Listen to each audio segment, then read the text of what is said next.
Have you ever really stopped to think about what our everyday objects say about us, about our entire society? Well, today we're going to do just that. We're going to see how one single object, the mirror, can be this incredible window into the world of ancient Egypt, showing us way, way more than just a person's reflection. Okay, so let's just jump right in. On one side, you've got our world. Perfect, crystal clear mirrors are literally everywhere. We don't even think about them. But then, look at the ancient Egyptian mirror.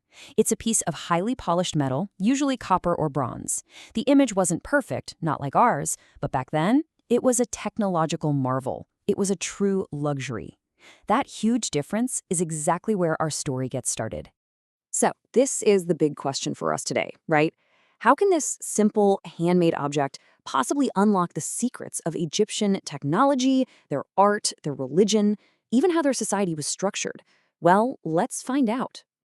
So, why exactly was this such a big deal? I mean, think about it. Before this, how did you see yourself? You'd have to find a still pool of water, which is not exactly portable, right?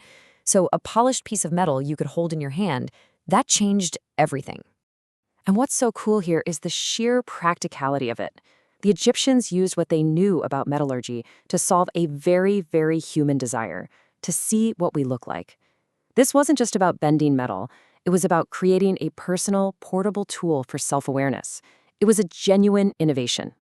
So how were these things actually made? It's really easy to just picture a simple metal disc, but believe me, the process was anything but simple. It took an incredible amount of skill and artistry.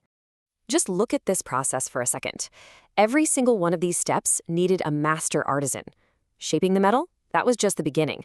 The real magic, the real hard work, was in the smoothing and polishing. We're talking countless hours of intense, painstaking labor to get a surface that could even capture an image. One tiny flaw, and the whole thing was ruined.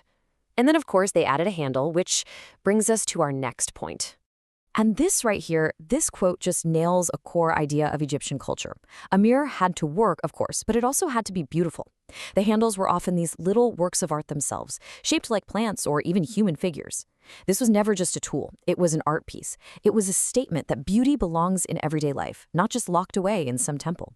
All right, so now we know what it is and how it was made. Let's take a look at who was actually using it and why it was such an essential part of their day-to-day routine. I mean, the ancient Egyptians were famous for how much they focused on personal appearance. Just think about that iconic kohl eyeliner, the elaborate wigs, the stunning gold jewelry. Well, the mirror was the tool that made all of that possible.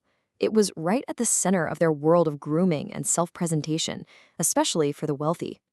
So, at its most basic level, yes, this was an incredibly practical tool. It helped people manage how they looked in a culture that really, really cared about appearance. But that's only half the story. Because just owning one, especially a really nice one, said something powerful about who you were. It wasn't just about seeing your reflection, it was about reflecting your place in the world. Okay, so let's zoom out a bit. Let's go from the individual person and see how this one object reflects the entire social pyramid of ancient Egypt. This chart here just breaks it down perfectly. Let's just walk through it.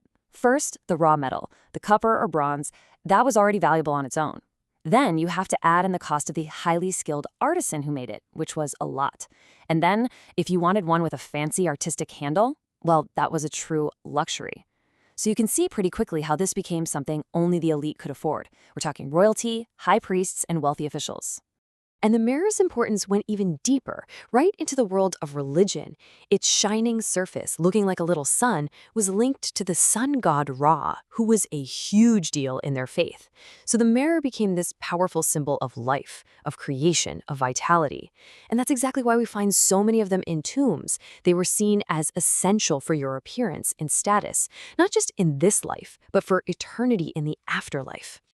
Okay, so let's bring all these threads together. We've talked technology, art, daily life, and symbolism. So what does it all add up to? What does this one object really truly show us about this incredible civilization? Just one mirror. Let's just list out everything we can see through this one single lens. One mirror, it shows us their mastery of metalworking, it shows us their cultural ideas of beauty, it lays out their social hierarchy, it proves their belief that art and function should always be connected, and it reveals their deep religious beliefs about life and what comes next. And maybe most important of all, it shows us a culture that really valued the individual self. It's basically an entire civilization right there in miniature. And that, I think, is the most powerful thing here. We often think of ancient Egypt in these huge terms, right? Giant pyramids, godlike pharaohs.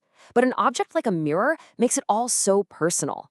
It connects us, right now, to some ancient person getting ready for their day, or an artist carefully polishing a piece of bronze. It makes history feel human. So I'm going to leave you with this question to chew on.